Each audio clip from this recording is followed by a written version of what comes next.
شورا اور عمارت کی بات، اور تیسری چیز قرآن اور سنت میں رحمت اللہ علیہ نے تو اس وقت کے علماء صلاح نظام الدین پہنچے، حضرت مولانا علی میاں صاحب پہنچے، حضرت محمد منظور نعمانی صاحب پہنچے، حضرت شیخ تھے اور دیگر علماء تھے۔ یہ بات آئی کہ حضرت کی طبیعت بگڑ رہی ہے، اب کیا ہو؟ تو مولانا علی میاں صاحب نے رحمت اللہ علیہ نے مذاقاً یہ کہا حضرت شیخ سے، کہا دیکھیے اس کام کی ذمہ داری آپ لے لیجیے۔ اور زکریا صاحب رحمت اللہ علیہ سے کہا کہ اس کام کی ذمہ داری آپ لے لیجیے، ورنہ ہم لوگ بہت بڑے وہابی ہیں، یہاں قبروں کی زیارت کے لیے نہیں آئیں گے۔ تو حضرت شیخ نے اس پر جواب دیا کہ مخلصین کے کام کی حفاظت من جانب اللہ ہوتی ہے، یا تو ان کی زندگی ہی میں کوئی آدمی تیار ہو جاتا ہے، نمایاں ہو جاتا ہے، جس پر سب کا اتفاق ہو جاتا ہے، یا ان کے مرنے کے بعد ان کی نسبت کسی کی طرف منتقل ہوتی ہے۔ چچا جان کے معاملے میں ایسا لگ رہا ہے کہ یہ دوسری صورت پیش آئے گی۔ مولانا منظور نعمانی صاحب رحمۃ اللہ علیہ لکھتے ہیں کہ انتقال نسبت کا منتقل ہونا یہ سنا تو تھا، دیکھا نہیں تھا، لیکن اس وقت یہ دیکھ لیا کہ جب ہم لوگ مولانا علی صاحب رحمۃ اللہ علیہ کے پاس گئے پوچھنے کے لیے کہ آپ کیا کہہ رہے ہیں، آپ کی طبیعت گر رہی ہے، تو فرمایا یہ 6 میرے معتمد لوگ ہیں، نام بتایا 6 کا، ان میں سے رائے مشورے سے تم کسی ایک کو طے کر دو، رائے مشورے سے کسی ایک کو طے کر دو۔ یہ وہ موقع تھا کہ مولانا الیاس رحمۃ اللہ علیہ اگر نامزد کرتے کہ میرے بیٹے کو طے کر دو، فلاں کو طے کر دو، تو بات ختم ہو جاتی، لیکن اپنے 6 خلفاء کا نام لیا۔ اس میں مولانا صاحب بھی تھے، مولانا ہم صاحب بھی تھے رحمہ اللہ۔ تو سب نے اتفاق رائے سے مولانا صاحب کو طے کیا۔ مولانا الیاس صاحب کو جا کے سنا تو کہنے لگے ٹھیک ہے، تم لوگوں نے رائے مشورے سے طے کیا ہے تو ٹھیک ہے، رائے مشورے سے طے کیا ہے تو ٹھیک ہے۔ پھر مولانا صاحب ملے مولانا الیاس صاحب سے، کہا کہ آ یوسف ملنے، میں تو چلا۔ مولانا منظور نعمانی صاحب رحمۃ اللہ علیہ لکھتے ہیں کہ صبح کو مولانا صاحب کا بیان ہوا تو ایسا لگتا تھا کہ زبان ان کی ہے، مولانا الیاس صاحب بول رہے کہ انتقال نسبت میں نے دیکھ لی۔ مولانا صاحب کا زمانہ چلتا رہا 20 سال تک۔ مولانا صاحب کا مزاج یہ تھا کہ کوئی بات بھی آتی تھی تو کہتے تھے کہ بھائی ہمارے مشورے والے کچھ حجاز میں ہیں، کچھ ککریل میں ہیں، کچھ ریونڈ میں ہیں، ہم سب جمع ہوں گے تو جواب دیں گے۔ اکیلے اپنے من سے کسی بات کا جواب نہیں دیتے تھے، یہ مزاج تھا۔ مولانا الیاس صاحب رحمۃ اللہ علیہ کا مزاج آپ کے سامنے عرض کیا کہ اپنے بڑوں سے مشورہ، برابر والوں سے مشورہ، چھوٹوں سے مشورہ، بغیر مشورے کے ایک کام کیا ہی نہیں، بغیر ان کی تصدیق اور توثیق کرائے ہوئے کہ یہ ٹھیک ہے۔ مولانا صاحب رحمۃ اللہ علیہ کا مزاج یہ سب سے پوچھنا کہ نہیں بھائی سب جمع ہوں گے مشورے والے تب کچھ کہیں گے، اکیلے نہیں کہیں گے۔ مولانا صاحب رحمۃ اللہ علیہ کا جب انتقال ہوا تو پھر شورا بیٹھی کہ اب کیا کیا جائے، آگے کام کیسے چلے گا۔ تو اس مشورے میں حضرت مولانا اسد صاحب مدنی رحمۃ اللہ علیہ موجود تھے۔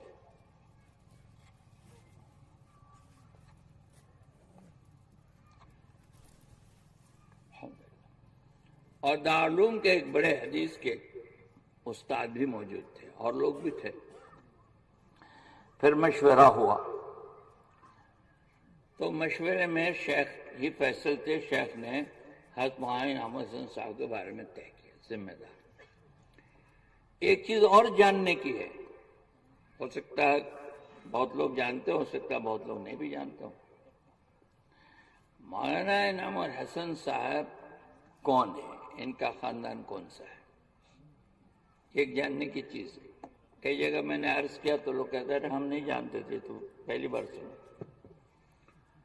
حضرت مولانا اسماعیل صاحب رحمۃ اللہ علیہ جو مولانا الیاس صاحب کے والد ہیں، ان کی 2 شادیاں ہیں۔ پہلی شادی سے مولانا محمد صاحب جو نظام الدین میں رہتے تھے مولانا اسماعیل صاحب کے ساتھ، تو مولانا اسماعیل صاحب کے انتقال کے بعد بھی وہ ذمہ دار رہے۔ دوسری شادی سے 2 بیٹا 1 بیٹی۔ دوسری شادی جو ہوئی مولانا اسماعیل صاحب کی کاندھلا میں،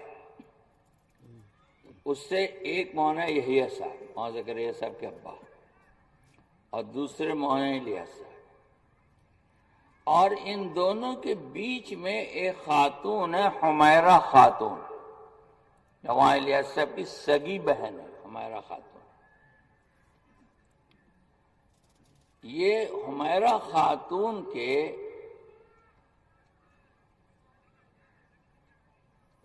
جو پوتے ہیں، حمیرہ خاتون یہ حضرت مولانا انعام الحسن صاحب کے والد محترم، یہ بیٹی کی اولاد ہیں، یہ لوگ مولانا اسماعیل صاحب کے، اور یہ بیٹے کی اولاد ہے، الگ نہیں ہے کہ الگ سے کوئی خاندان ہو۔ یہ حمیرہ خاتون کی اولاد ہے، اکرام الحسن انعام الحسن، اکرام الحسن صاحب کے بیٹے انعام الحسن صاحب، تو یہ بیٹی کی اولاد ہے اور بیٹے کی اولاد ہے۔ مولانا الیاس صاحب رحمۃ اللہ علیہ اٹھا کے لائے تھے، تو مولانا انعام الحسن صاحب رحمۃ اللہ علیہ کو ان حضرات نے ذمہ دار مقرر کیا۔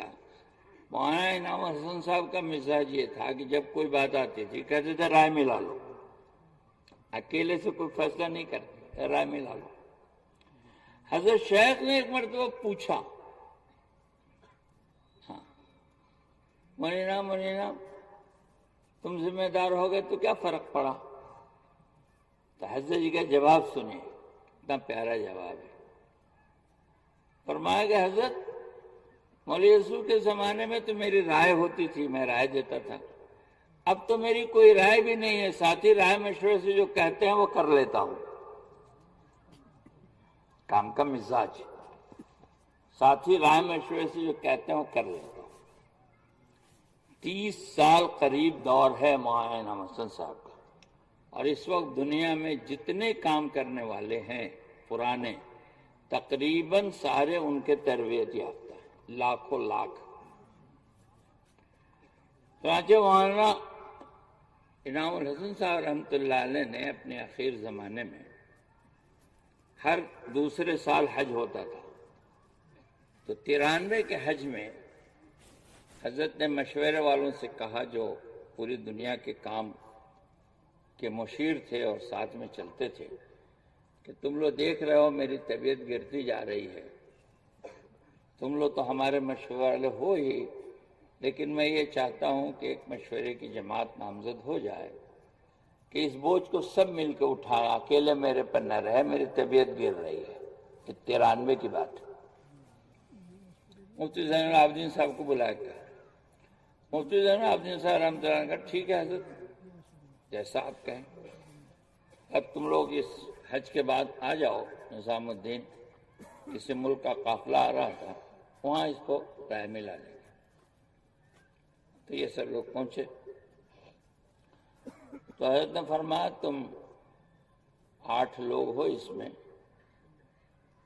2 اور اس میں جوڑ لو، 10، پڑوس سے 8،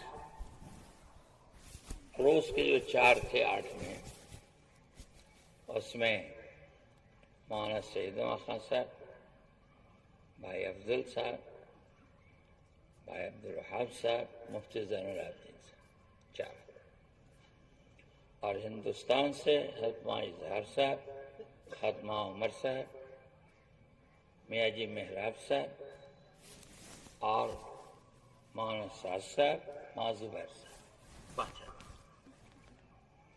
اور ایک انجینئر عبد المقید صاحب بنگلہ دیش کے، 10 کے شعراء حضرت نے بنائی۔ یہ 93 کی بات ہے، حج سے واپسی پر۔ وہاں سید احمد خان صاحب نے پوچھا حضرت جہاں آپ ہیں وہاں تو آپ فیصل رہیں گے، جہاں آپ نہیں ہیں ہم کیا کریں گے؟ کہ آپس میں رائے ملا کے فیصل بنا لینا، آپس میں رائے ملا کے فیصل بنا لینا۔ چنانچہ یہ شورا 93 میں کام کی، 94 میں کام کی، 95 میں پھر حج بھی ہوا ان لوگوں کے ساتھ۔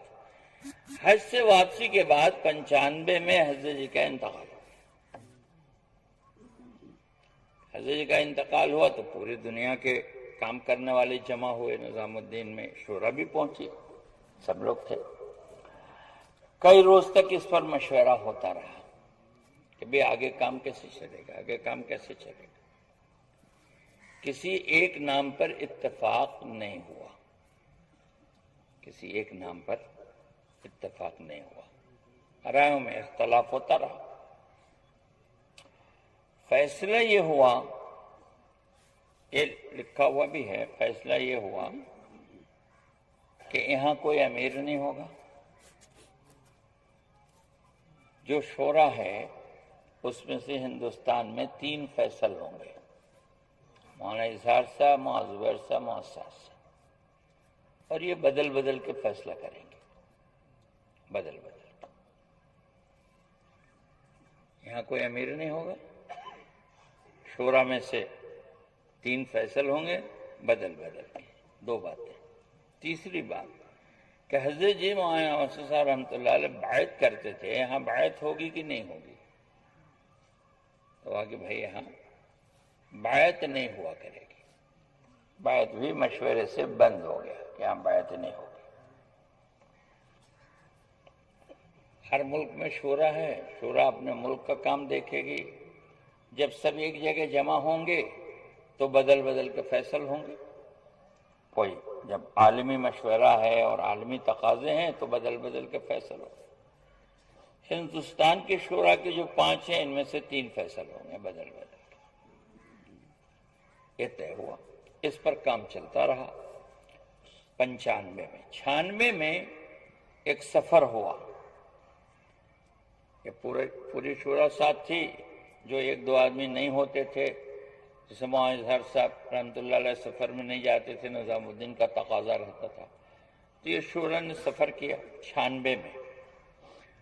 اس سفر میں شورا نے اتفاق رائے سے یہ طے کیا کہ ہندوستان میں شورا کے 5 ہیں، فیصل 3 ہیں، مولانا حضرت عمر صاحب اور میاں جی محراب صاحب فیصل نہیں ہیں، تو اب یہ دونوں بھی فیصل میں ہوں گے، یعنی 5 فیصل ہوں گے 3 کے بجائے۔ شورا نے یہ طے کیا کہ 3 کے بجائے اب یہ 5 فیصل ہوں گے بدل بدل کے، یعنی میاں جی محراب صاحب، مولانا عمر صاحب، حضرت مولانا اظہار صاحب، مولانا زبیر صاحب، مولانا سعد صاحب۔ اس طرح سے کام چلتا رہا۔ 99 آتے آتے دھیرے دھیرے ایک ایک کر کے ان میں سے 5 کا انتقال ہو گیا، 5 بچے۔ تو اس وقت یہ بات آئی کہ مختلف ملکوں میں کوئی چیز لوگ نہج میں، کام کے طریقے میں، اصول میں کوئی چیز لوگ آگے پیچھے کر رہے ہیں۔ اس کی شکایتیں آتی تھیں کہ فلاں جگہ یہ چیز ہو رہی ہے، ہو کہ نہیں ہو، فلاں جگہ یہ چیز ہو رہی ہے، ہو کہ نہیں ہو۔ تو 99 میں یہ طے ہوا کہ کام کا جو نہج ہے ان تینوں دور کا، مولانا الیاس صاحب، مولانا صاحب، مولانا انعام صاحب کے دور کا یہ کام ہے، اس میں کوئی گھٹاؤ اور بڑھاؤ کی اگر ضرورت ہو کہ کوئی چیز گھٹائی جائے یا کوئی چیز بڑھائی جائے، تو حضرت جی کی بنائے ہوئے شورا کے اتفاق رائے سے ہی ہوگا۔ جس بات پر شورا متفق ہوگی وہی بات چلے گی، جس بات پہ شورا متفق نہیں ہوگی وہ نہیں چلے گی۔ ایک تو وہ 3 دور کا جو کام ہے وہ تو ہے ہی ہے، اگر اس میں کچھ آگے پیچھے کرنا ہے نہج میں تو حضرت جی کی بنائی ہوئی شورا کے اتفاق رائے سے ہوگا. وہ خط موجود ہے، ابھی بھی ہے، اور اس میں 5 کے دستخط ہیں. اس میں 5 کے، جو شورا کے 5 زندہ تھے، 5 کے دستخط یہ طے ہوا. 2000 سے کچھ چیزیں بڑھائی گھٹائی جانے لگی ہمارے یہاں ہندوستان میں. یہ پرانا مجمع ہے، 4 مہینہ دیا ہوا. میں 1-2 مثال اس پر عرض کروں گا، انشاءاللہ آپ کو سمجھ میں آئے گا کہ ہاں یہ ہوا ہے. کچھ چیزیں گھٹائی گئی، کچھ چیزیں بڑھائی گئی. یہ گھٹانا بڑھانا مشورے سے نہیں ہوا. مشورے سے نہ ہونے کی وجہ سے پوری دنیا کا کام 2 حصوں میں تقسیم ہو گیا، اور پوری دنیا کے کام کرنے والے بھی 2 حصے میں تقسیم ہو گئے. چونکہ ہندوستان میں کچھ چیزیں بڑھائی گئی، کچھ چیزیں گھٹائی گئی. تو جب رائے کی جماعتیں دنیا میں گئیں، یا جو جماعتیں دنیا سے رائے میں آئیں، انہوں نے تو وہی بات سیکھا اور سمجھا جو پچھلے 3 دور کا تھا. لیکن جو جماعتیں ہندوستان آئیں یا جو جماعتیں ہندوستان سے باہر گئیں، انہوں نے وہ نئی باتیں کہیں جو گھٹایا بڑھایا گیا تھا، جو نئی باتیں نظام الدین کی تھی وہ کہیں. تو پوری دنیا کا کام 2 حصے میں تقسیم ہو گیا کہ یہ کریں کہ یہ کریں. ایک یہ ہوا. 2 مہینے کے لیے نوجوان ساتھی جو نظام الدین گئے، انہوں نے یہ نئی ترتیب سنی اور سیکھی اور آئے اپنے علاقے میں لوٹے. علاقے میں آ کے انہوں نے کہا کہ یہ چیز کرنی ہے، یہ ہم نظام الدین سے سن کے آ رہے ہیں. پرانے کہنے لگے کہ بھئی پرانی بات تو یہ ہے. تو نہیں، وہاں سے کہا جا رہا ہے کہ وہی ذمہ دار ہے، وہی پرانا ہے جو یہاں کی بات چلائے. جو یہاں کی بات نہ چلائے وہ نہ ذمہ دار نہ پرانا. تو یہ پرانے اور نئے 2 حصے میں تقسیم ہو گئے، ہر ضلع میں، ہر علاقے میں. کام دنیا میں 2 حصوں میں تقسیم ہو گیا، کام کرنے والے تقسیم ہو گئے. وہ چیزیں کیا ہیں جو بڑھائی گئی اور گھٹائی گئی بغیر مشورے کے، وہ سنو آپ. ایک وقت کم رہتا ہے، چلو ایک کام آپ کے علم میں ہوگا. پورے ہندوستان میں اور دنیا میں ایک کام ہوتا تھا انگریزی طلبہ کا. 9 بجے سے 11 بجے تک اتوار کو شہروں کی مساجد میں انگریزی طلبہ جڑتے تھے. اس میں پروفیشنل بھی جڑتے تھے، ڈاکٹر انجینئر بھی، ان کی جماعتیں بنتی تھیں. اس کا سب سے بڑا نفع یہ تھا کہ لاکھوں کی تعداد میں امت کے نوجوان کالج اسکول کی گندگی سے بچ جاتے تھے، اور ان کا دل دین کی طرف مائل ہونے کی وجہ سے اپنی ذمہ داریوں کو پورا کرنے میں لگتا تھا. تو بہت سارا غلط کام وہ چھوڑ دیتے تھے اس کے وجہ سے. تو لاکھوں کا مجمع پوری دنیا میں ہم کو اس محنت سے ملا. اور آج بھی لاکھوں لوگ دنیا میں جو طلبہ کے، انگریزی طلبہ کے جوڑ سے آئے ہیں، وہ دنیا میں کام کر رہے ہیں اپنی زندگیاں لگا کے. تو امت کا یہ مجمع 96% بچے اسکول کالج میں ہیں، 4% بچے مدارس میں ہیں. تو یہ 96% بچے جو اسکول کالج میں ہیں، جب انگریزی طلبہ کی محنت ہوتی تھی تو اس کے وجہ سے ایک بہت بڑا مجمع اسکول کالج کی گندگی سے بچ جاتا تھا. آج اس کام کے بند ہونے کی وجہ سے لاکھوں ہمارے نوجوان پھر سے اسی گندگی میں چلے گئے، اسکول کالج کی گندگی میں چلے گئے، اور ذمہ داریوں کو بھول کر پڑھائی کی طرف سے بھی ان کا جیو چٹ گیا. یہ کہہ کے یہ بند کیا گیا کہ طبقہ واری کام سیرت میں نہیں ہے. حالانکہ یہ کام حضرت مولانا الیاس صاحب رحمۃ اللہ علیہ کے زمانے میں ہوا ہے. خود ذاکر حسین صاحب جو جامعہ ملیہ کے وائس چانسلر تھے، مولانا الیاس صاحب رحمۃ اللہ علیہ سے ان کا جب تعلق ہوا تو مولانا الیاس صاحب کو جامعہ لے گئے، اور وہاں طلبہ میں مولانا الیاس صاحب نے بیان کیا اور تشکیل کی. علی گڑھ کا پورا کام معاذ صاحب کی نگرانی میں ہوتا رہا. تو یہ انگریزی دانوں کا کام پوری دنیا میں بند ہو گیا کالج اسکول کے طلبہ کا. اس کے وجہ سے اتنا بڑا نقصان ہوا کہ ہر تحریک و تنظیم کو تازہ خون چاہیے. ہم کو یہاں سے تازہ خون ملتا تھا, نیوں کی آمد ہوتی تھی. ہمارے کام کا مزاج ہی یہ ہے کہ نئے نئے لوگ آویں اور دین لے کے جائیں. یہ نیوں کا آنا بند ہو گیا اس راستے سے. یہ تو آپ کو بھی معلوم ہوگا. ارے بولو نا, ہے نا یہ معلوم. دوسرا, زیادہ کا وقت نہیں ہے, ہم ایک ایک دو ہی عرض کریں گے. دوسرا, آپ کے علم میں ہوگا, کیونکہ بھساول والے یہاں بیٹھے ہیں اس لیے آپ کے علم میں ہوگا کہ ریلوے کا کام ہوتا تھا نا. ارے بولو, یہ ریلوے کا کام بند ہو گیا بغیر مشورے کے. ریلوے کی کام کی جو کارگزاری ہوتی تھی دوسرے دن, اور اس میں پیون سے لے کر جی ایم تک کی کارگزاری ہوتی تھی, اور وہ لوگ اپنی زندگی بیان کرتے تھے تو مجمع روتا تھا کہ ہماری زندگی کیسی تھی اور اس کام میں لگ کے ہم کیسے ہو گئے. اور ایسی ایسی کارگزاریاں ریلوے والوں کی ہیں, اور ملک کے لوگوں پر اس کے اتنے اچھے اثرات پڑے ہیں جس کو سوچا نہیں جا سکتا. یہ کام بند ہو گیا بغیر مشورے کے. مستورات کے کام کے سلسلے میں یہ تھا کہ سمجھ بوجھ والی جماعت کسی علاقے میں جاتی تھی تو یہ تھا کہ پردے کے ساتھ مستورات کو جوڑ کر یہ ترغیب دے بات کرے. اس کی جگہ پر یہ ہو گیا کہ مستورات کی جماعت جائے گی تو وہی مستورات کو جوڑ کے بات کرے. تو نیوں کے آنے کے یہ جتنے راستے سے یہ بند ہو گئے. شب گزاری میں آپ کو یاد ہوگا, پرانے لوگ ہیں, ہم لوگ نئے نئے لوگوں کو تیار کر کے لاتے تھے. کوئی عصر سے اشراق تک کے لیے, کوئی عصر سے عشاء تک کے لیے, کوئی مغربی میں آ جاتا تھا. ہم لوگ اکراماً ان کو کھانے میں شریک کرتے تھے, اپنے گھر سے کھانا لے کے جاتے تھے. اب ہو گیا کہ شب گزاری صرف پرانوں کی ہے, پرانے آئیں گے, نئے نہیں آئیں گے. تو نیوں کے آنے کا یہ راستہ بھی بند ہو گیا.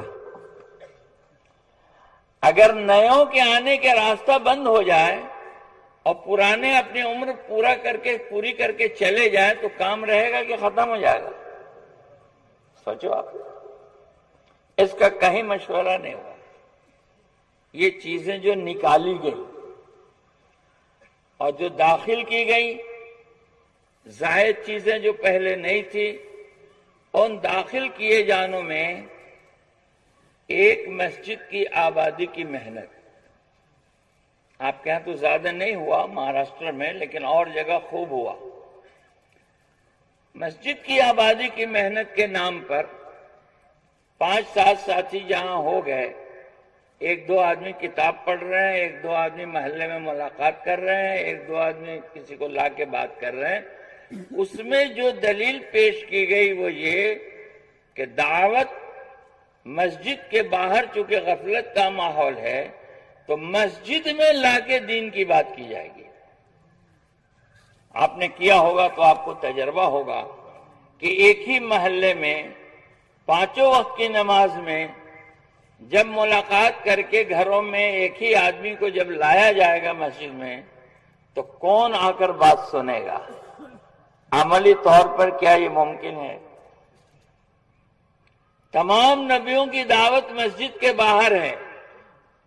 مسجد تو بعد میں بنتی تھی, دعوت تو مسجد کے باہر ہے. وہاں سید احمد خان صاحب رحمۃ اللہ علیہ کہتے تھے دعوت مسجد کے باہر ہے, تعلیم مسجد کے اندر ہے. حضرت جی مولانا انعام حضرت صاحب رحمۃ اللہ علیہ نے ایک مرتبہ اس پر دلیل دیا کہ مولانا سعید صاحب کی بات کتنی اچھی ہے کہ دعوت مسجد کے باہر ہے, تعلیم مسجد کے اندر ہے. اس کو کہا نصوص میں ہے کہ اذان مکمل دعوت ہے, اور علماء کا یہ کہنا ہے کہ مسجد کے اندر دینا مکروہ ہے. اذان مسجد کے باہر ہے, اذان دعوت ہے. تو دعوت مسجد کے باہر ہے. تو اس نئی چیز کو داخل کرنے سے 2.5 گھنٹے کی ملاقات جو گھر گھر ہوتی تھی وہ ختم ہو گئی، وہ متاثر ہو گئی. جو گھر گھر 2.5 گھنٹے کی ملاقات ہوتی تھی اور اس میں لوگوں کی تشکیلیں ہوتی تھی، مریضوں کی عیادت ہوتی تھی، کہیں حادثہ ہے تو تعزیت ہوتی تھی، 2.5 گھنٹے کی ملاقات میں آئی ہوئی جماعتوں کی نصرت ہوتی تھی، تفقد ہوتا تھا، جماعتیں نکالی جاتی تھی، یہ سب ختم ہو گیا. ایسا کہہ دیا سیرت سے نہیں ہے. تو یہ نئی چیز. اسی طرح سے مستورات کے 5 کام علماء بتائیں گے آپ کو. حضرت جی معاذ رحمۃ اللہ علیہ کہتے تھے مستورات کا کام بھی معاذ یاسب کا شروع کیا ہوا ہے. حضرت جی کہتے تھے مستورات کا کام گھر کی تعلیم ہے. جو بھی خروج ہے مستورات کا یا جو بھی ہفتہ تعلیم ہے اس لیے ہے کہ گھر گھر کی تعلیم شروع ہو جائے. سمیہ جی مہراج صاحب رحمۃ اللہ علیہ کہتے تھے اصل تو اذان ہے، اگر اذان کافی ہو جائے مسلمانوں کے لیے تو جو ہم گشت محلوں میں کرتے ہیں اس کی کوئی ضرورت نہیں ہے. اذان چونکہ کافی نہیں ہے اس لیے گشت کیا جاتا ہے. میاں جی نے پوچھا کہ بھائی سارے مرد مسجد آ جائیں تو گشت ہوگا؟ میاں جی مہراج صاحب نے ایک بار پوچھا، پرانوں کا مجمع تھا، کہاں گشت تو ہمارے معمول میں ہوگا. تو میاں جی نے کہا کہ مرد مسجد میں ہوں گے تو کیا عورتوں میں گشت کرو گے؟ اذان کافی نہیں ہے اس لیے گشت ہو رہا ہے. اذان جس دن کافی ہو جائے گشت نہیں ہوگا. گھر کی تعلیم زندہ ہو جائے، مستورات میں دین آ جائے تو خروج اصل نہیں ہے ان کا، وہ تو ایک وجہ سے ہے. اب روزانہ گھر میں مستورات کے 5 کام. حضرت جی نے صرف اتنا کہا تھا گھر کی تعلیم اور کبھی کبھی 6 صفات کا مذاکرہ. اس کی جگہ 3 چیزیں اور جڑ گئیں: روزانہ کا مشورہ، روزانہ کی تشکیل اور روزانہ قرآن کے حلقے. علماء کا کہنا ہے کہ اگر گھر میں روزانہ قرآن کا حلقہ لگے گا، اس میں بہن بھائی بیٹا ماں بیٹی باپ سب ہیں تعلیم میں. اب معذوری کے زمانے میں جب عورت قرآن نہیں پڑھے گی تو نا سمجھ بچہ پوچھے گا اماں کیوں نہیں پڑھتی، باجی کیوں نہیں پڑھتی، تو کیا جواب دے گا؟ تو پورے گھر میں ایک بے حیائی کا ماحول بنے گا. قرآن عورتوں کو ضرور سکھایا جائے، ایسا نہیں کہ نہیں، لیکن جہاں سب موجود ہیں مرد عورت چاہے محرمی ہو ان کے سامنے تو نہیں سکھایا جائے گا. اس کا الگ سے انتظام ہے. علماء بتائیں گے کیسے سکھانا ہے ماں بہنوں کو بیٹیوں کو قرآن. پھر روزانہ گھر میں جب تشکیل ہوگی، ایک ہی مجمع روز گھر میں ہاں روزانہ تشکیل ہو رہی ہے تو وحشت پیدا ہوگی. روزانہ مشورے سے کام تقسیم گھر میں ہونے لگے گا تو یہ کہاں سیرت میں ہے کہ حضور کے گھر میں روزانہ مشورہ ہو کے کام تقسیم ہوتا تھا؟ آج کپڑا کون دھوئے گا، آج کھانا کون بنائے گا؟ تو یہ مختصر کام تھا مستورات کا. گھر کی تعلیم، کبھی کبھی 6 صفات کا مذاکرہ اور رائے مشورے سے مسجد والوں کے ہفتہ واری اجتماع یا ان کا خروج مسجد کے ذمہ داروں کے رائے مشورے سے. اسی طرح سے منتخب کی تعلیم. منتخب حدیث شریف کی کتاب ہے، اس میں پکی پکی حدیثیں جمع کی گئی ہیں. نبی پاک صلی اللہ علیہ وسلم کی احادیث ہیں، اس سے کوئی دوری نہیں ہے، وہ ہمارے سر آنکھوں پر ہے. اس کتاب یا اس کی حدیثوں کی طرف سے دل برا کریں گے تو ایمان چلا جائے گا. اس سے مطلب نہیں ہے. مطلب یہ ہے علماء جانتے ہیں ہر زمانے میں محدثین کرام نے، ہر زمانے کے محدثین کرام نے، ان میں سے بعضوں نے اپنے اپنے زمانے میں فضائل کی حدیثوں کے جمع کرنے کا اہتمام کیا ہے. ہر زمانے میں ہوا ہے. آپ ہم نہیں جانتے ہیں، علماء بتائیں گے کہ کس دور میں کب کون سی کتاب آئی جو فضائل کی بنیاد پر تھی.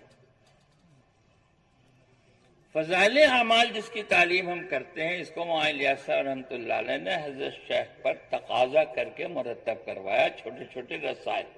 اس کے شروع میں شیخ نے لکھا بھی ہے اس کو کہ چچا جان نے کتنا زور ڈال کے جمع کرایا۔ اور بھی کتابیں ہیں، حضرت تھانوی رحمۃ اللہ علیہ کے جزاء الاعمال ہے، یہ بھی فضائل کی کتاب ہے۔ اور مولانا منظور نعمانی صاحب کی معارف الحدیث ہے، یہ بھی فضائل کی کتاب ہے۔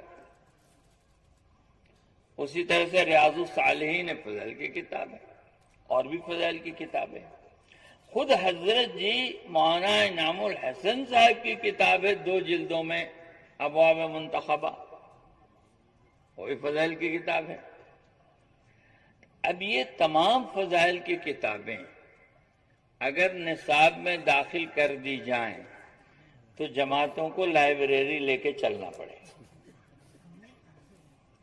سوچو، فضائل کی کتابیں تو ہر دور کی ہیں، پڑھنے لکھنے والے لوگ جانتے ہیں، علماء جانتے ہیں، اسکول کالج والے بھی جانتے ہیں کہ نصاب کی کتاب ایک ہوتی ہے، مطالعے کی کتابیں ساری لائبریری ہے، جتنا پڑھنا چاہو پڑھو۔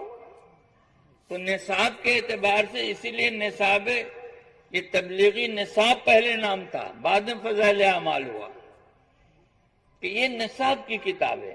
باقی آپ ریاض الصالحین پڑھو، جزاء الاعمال پڑھو، اور کتابیں پڑھو، کوئی حرج نہیں ہے۔ لیکن رائے مشورے سے اگر یہ طے ہوتا تو پوری دنیا میں پڑھی جاتی۔ رائے مشورے سے طے نہیں ہوا تو مسجد میں اختلاف ہو گیا، کسی نے کہا ہم پڑھیں گے، کسی نے کہا ہم نہیں پڑھیں گے۔ تو ایک تو یہ ہے کہ رائے مشورے سے طے نہیں ہوا، دوسرے ہر زمانے کے فضائل کی حدیثیں اگر کتابیں جمع کی جائیں تو جماعتوں کے لیے مشکل و دشواری ہوگی۔ آپ میں سے جو پرانے ہیں اور نظام الدین برابر آنا جانا جن کا ہوگا ان کو یاد ہوگا کہ جب یہ کتاب مرتب ہو کے آئی تھی تو پہلے یہ بات آئی نظام الدین میں، پرانوں میں، کہ کتاب چھپ کے کتاب کی دکانوں پر آ گئی ہے، انفرادی مطالعے کے لیے لے لو۔ پہلا جملہ یہ تھا، یاد ہوگا آپ لوگوں کو۔ تو لوگوں نے انفرادی مطالعے کے لیے، کچھ مشوروں کے بعد، 1.5 یا کچھ مشوروں کے بعد یہ بات آئی کہ بھئی اس کو بھی کبھی کبھی تعلیم میں پڑھ لیا کرو۔ پھر کچھ دنوں کے بعد یہ بات آئی کہ بھئی کبھی یہ پڑھ لو، کبھی یہ پڑھ لو۔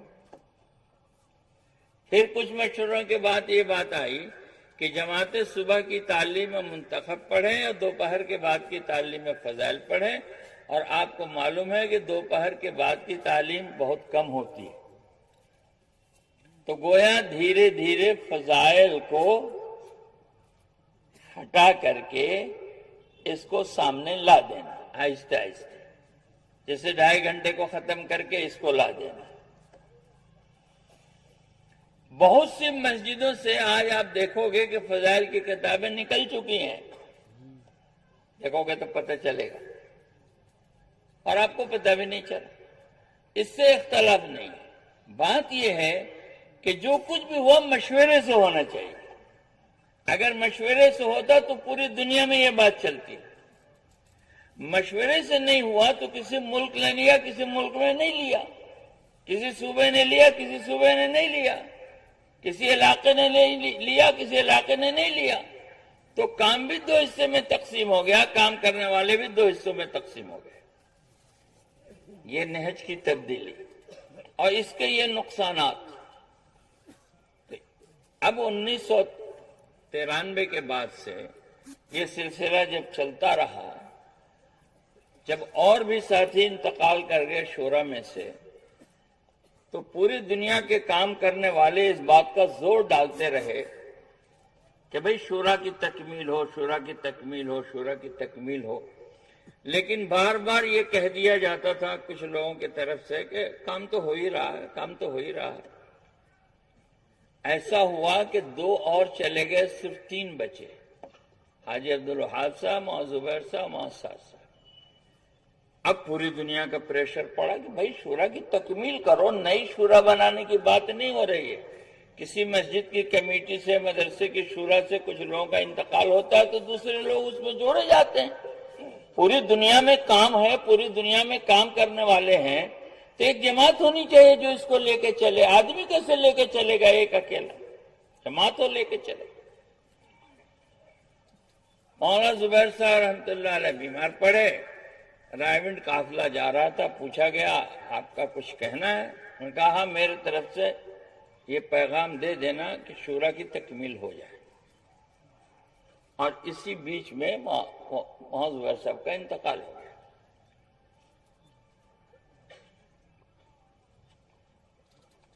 اب صرف 2 بچ گئے، بھائی عبدالوہاب صاحب اور مولانا صاحب۔ اب 2015 میں رائےونڈ کے اجتماع کے موقع پر پوری دنیا کے کام کرنے والوں نے دباؤ ڈالا کہ اب 2 ہی رہ گئے ہیں، با عبدالوہاب صاحب بالکل آخری عمر میں چل رہے ہیں، تو پھر تو ایک ہی رہ جائیں گے، تو کیا شورا نہیں ہوگی؟ کیا منشا ہے، کیا مطلب ہے؟ پوری دنیا نے دباؤ دیا کہ شورا کی تکمیل کرو۔ تو کافی شور شرابہ ہوا۔ حاجی صاحب فیصل تھے، حاجی صاحب نے کہا اچھا ہم پر چھوڑ دو، ہم شورا کی جماعت کی ترتیب دیتے ہیں، رائے ملا کر کے، رائے مشورہ کر کے۔ حاجی صاحب نے رائے مشورہ کر کے 11 آدمی اس میں بڑھایا۔ 2 پہلے سے تھے، یہ دونوں حاجی عبدالوہاب صاحب اور محسن صاحب، 11 بڑھایا۔ 4 ہندوستان میں بڑھائے گئے، حضرت مولانا یعقوب صاحب، حضرت مولانا ابراہیم صاحب، حضرت مولانا احمد لاٹ صاحب اور حضرت مولانا ظہیر الحسن صاحب، اور 4 علماء رائےونڈ میں بڑھائے گئے اور 3 بنگلہ دیش میں۔ یہ 11 بڑھا کر 13 کی شورا بنی۔ اب ہوا کہ صاحب حاجی صاحب نے کہا دعا کرو، سب اللہ کی طرف متوجہ رہو، صبح اس پر دستخط ہوگا۔ دعا، سب نے دعائیں کی، حاجی صاحب کا معمول تھا وہ بھی دعا کیا انہوں نے، اور پھر اس پر دستخط کیا، پھر بھیجا سب کے پاس دستخط کے لیے کہ یہ شورا بن گئی۔ یہ کہنا کہ پاکستان میں شورا بنی یا پاکستان کی شورا ہے، یہ غلط ہے۔ جو بنی وہ میں نے سنا دیا آپ کو۔ شورا حضرت جی کی ہی تھی، اس میں 2 آدمی بچے ہوئے تھے، 11 اس میں اضافہ ہوا رائے مشورے سے۔ سب نے دستخط کیا جو ذمہ دار موجود تھے، مولانا کے پاس پیش کیا گیا۔ مولانا عذر کرتے رہے، صبح کریں گے، دوپہر کریں گے، شام کریں گے، کئی دن گزر گئے۔ بعض علماء نے، خاص طور سے مولانا طارق جمیل صاحب مزدلو نے، اپنی پگڑی اتار کے مولانا کے پیروں میں رکھ دیا، ہاتھ جوڑ کے کہ حضرت اس پر دستخط کر دیجیے، لیکن اس پر دستخط نہیں ہوا۔ کوشش کئی دنوں ہوئی، کئی دنوں کی کوشش کے بعد لوگ تھک گئے۔ پھر وہی 2015 میں ہندوستان آ کر یہاں یہ اعلان ہو گیا کہ میں پوری دنیا کا امیر ہوں۔ حالانکہ حاجی صاحب زندہ تھے، حاجی صاحب کا تو ابھی انتقال ہوا چند ہفتے ہوئے۔ حاجی صاحب کی موجودگی میں جو وہاں الیاس صاحب کے ساتھیوں میں تھے، یہ اعلان ہو گیا کہ میں پوری دنیا کا امیر ہوں۔ یہ صورت تسلیم نہیں ہوئی۔ 2016 میں رائےونڈ کے اجتماع کے موقع پر یہ تشریف نہیں لے گئے، تو وہاں سے شورا نے خط لکھ کر حاجی صاحب کے دستخط سے ایک آدمی بھیجا خاص کہ جا کے لے کے آؤ۔ وہ آدمی آیا لے کے جانے کے لیے، 3 دن یہاں بیٹھا رہا، یہ نہیں گئے۔ 2017 میں بھی نہیں گئے، اس وقت سے جانا نہیں ہے، اس وقت بھی بلائے گئے، نہیں گئے۔ 2018 میں بھی نہیں گئے، اس کے بعد حاجی صاحب کا انتقال ہو گیا۔ تو یہ گویا یہ شورا اور امارت کی بات اور نہج کی بات۔ تیسری بات تھوڑا سا وقت بچا ہے، مولانا الیاس صاحب رحمۃ اللہ علیہ کا یہ کہنا تھا کہ ہم اس کام میں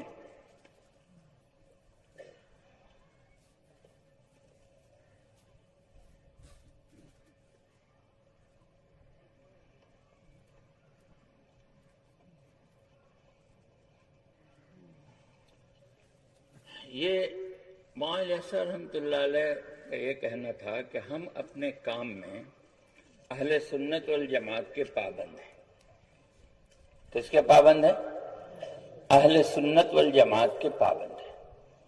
قرآن کی تفسیر میں جمہور مفسرین، حدیث کی تشریحات میں جمہور شارح حدیث جو ہیں محدثین، اور فقہ میں جمہور فقہ کے پابند ہیں۔ ساز قول یا مفردات اس کے ہم پابند نہیں ہیں کہ کوئی ایک آدمی کوئی بات کہے، وہ اس کے ذات کے لیے تو ہو سکتا ہے، لیکن لاکھوں کے مجمع میں کوئی ایسی بات کہی جائے جس کو جمہور مفسرین نہیں کہتے ہوں، یا جمہور محدثین نہیں کہتے ہوں، جمہور فقہا نہیں کہتے ہوں، تو اس بات کو عوام میں نہیں کہا جائے گا، آپ کے لیے اپنے لیے ہو سکتا ہے۔ تو اس کے بعد سے یہ ہونے لگا کہ کچھ ایسی باتیں بیانات میں آنے لگی جو جمہور مفسرین کے تفسیر کے خلاف، جمہور محدثین کے خلاف، جمہور فقہا کے خلاف، بلکہ ایسی باتیں آنے لگیں جس میں علماء نے یہ دیکھا کہ یہ بات تو تفسیر بالرائے کی طرف جا رہی ہے، کہ یہ تفسیر بالرائے ہوگی، اور تفسیر بالرائے حرام ہے، کہ کسی نے نہیں کہا ہم ایک نئی بات کہہ رہے ہیں، کسی نے نہیں کہا ہم ایک نئی بات کہہ رہے ہیں۔ تب پوری دنیا میں علماء کے کان کھڑے ہو گئے کہ بھئی یہ تو دین میں تحریف ہو رہا ہے، قرآن اور حدیث میں نئی باتیں لائی جا رہی ہیں۔ تو 12-15 سال تک اندر کے علماء نے بھی سمجھایا اور باہر سے علماء نے بھی سمجھایا، خطوط بھی لکھے، ملاقات کر کے بھی بات کیا، دارالعلوم دیوبند سے بھی پرچے آئے، دارالعلوم والوں نے بھی سمجھانے کی کوشش کی، لیکن 12-15 سال سمجھایا جاتا رہا اور اس سمجھانے بجھانے کا کوئی اثر نہیں ہوا، بات ویسی ہی چلتی رہی۔ بلکہ الگ ہونے کی جو وجہ ہوئی وہ یہاں ہوئی۔ یہ 2 باتیں میں عرض کر دوں، وقت کم ہے۔ کیا وجہ ہوئی؟ وجہ یہ ہوئی کہ دنیا کے علماء یہ سمجھنے لگے، سننا غور سے، دنیا کے علماء یہ سمجھنے لگے کہ جو بات نظام الدین میں کہی جا رہی ہے وہ اکیلے ان کی بات نہیں ہے، وہاں جتنے علماء موجود ہیں سب اس بات پر متفق ہیں، سب کے اتفاق رائے سے یہ بات کہی جا رہی ہے۔ حالانکہ اتفاق رائے سے نہیں کہی جا رہی تھی، کہنے والا ایک آدمی تھا، لیکن دنیا کے علماء یہ سمجھتے تھے کہ یہ سب اس سے متفق ہیں تبھی تو بات ہو رہی ہے۔ اور اندر یہ حال تھا کہ 15-12 سال سے انفرادی میں سمجھا کے لکھ کے دے کر سب لوگ عاجز آ گئے تھے، ماننے کے لیے تیار نہیں۔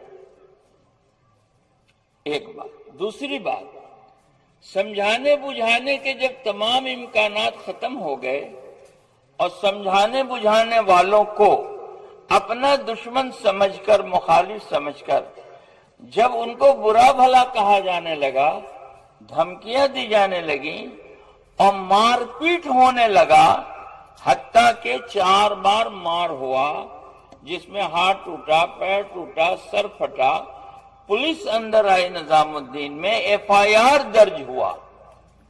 تب ہمارے بزرگوں نے یہ دیکھا کہ مولانا الیاس صاحب، مولانا انعام صاحب کا جو کام تھا، جس پر پوری دنیا کے علماء متفق تھے، وہ کام بنگلے والی مسجد کی 4 دیواری میں رہ کے کرنا مشکل ہے، اور لڑائی کرنا بھی ٹھیک نہیں ہے۔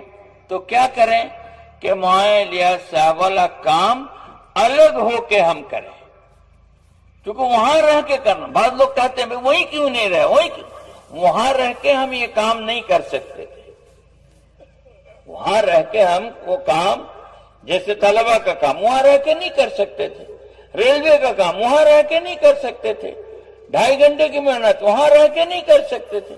تو وہ جو پرانا کام تھا اس کو کرنے کے لیے الگ ہو کے کرنا۔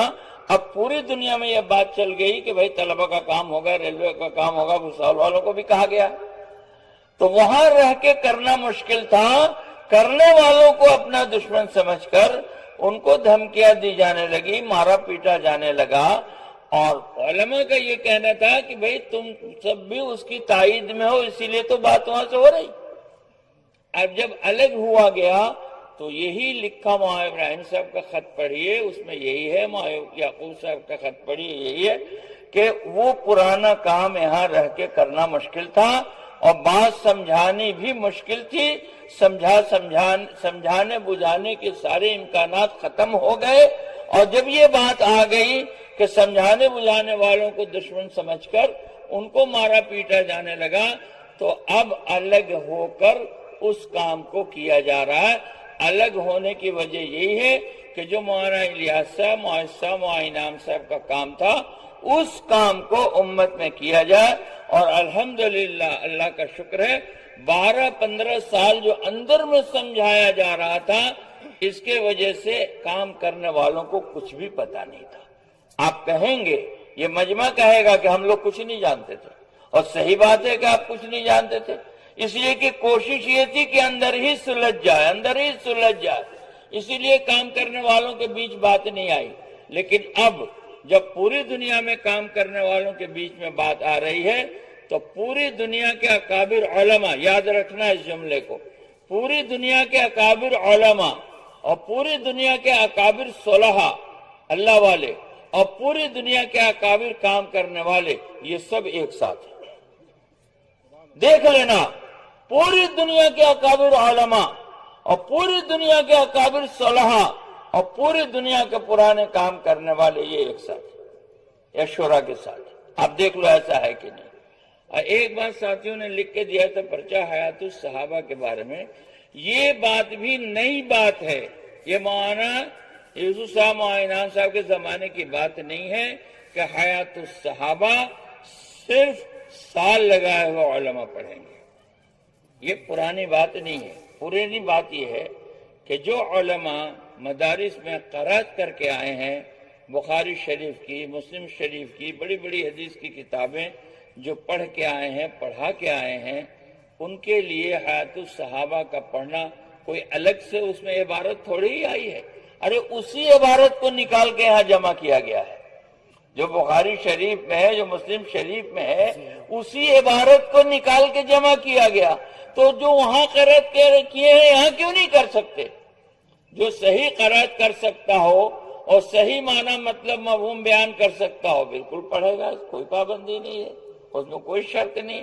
یہ شرطیں ہم نے لگائی ہے، یہ نئی شرطیں ہیں، یہ صحیح نہیں ہیں، بلکہ یہ تو علماء تو اس کو پڑھ کے آئے ہوئے ہیں، انہی کا حق پہنچتا ہے کہ اس کو پڑھیں سمجھائیں۔ ہاں یہ بات ضرور ہے کہ کتاب بند کر کے اپنی طرف سے کوئی لمبی چوڑی تقریر نہ ہو، جو حدیث ہے اس کا ترجمہ ہو جائے، اس کا مفہوم بیان کر دیا جائے تاکہ علماء عوام سمجھ لے اس کے مفہوم کو۔ یہ وجہ ہوئی ہے میرے بھائیوں، بزرگوں، دوستوں، اس لیے شورا کے تحت جڑ کے ہم کو کام کرنا ہے، اس کی نیت کریں انشاءاللہ۔ اور بھائی دیکھو، آخری بات، کام قربانی کا ہے، کام جب ہوگا قربانی سے ہوگا۔ ان حالات میں خروج بہت متاثر ہوا ہے۔ آپ کے ان اجتماعات سے سینکڑوں جماعتیں نکلتی تھی، 10-5 جماعتیں نکلنی مشکل ہو گئی ہیں۔ اب نیت کرو کہ ہم جم کے کام کریں گے اور جماعتیں خوب نکالیں گے انشاءاللہ۔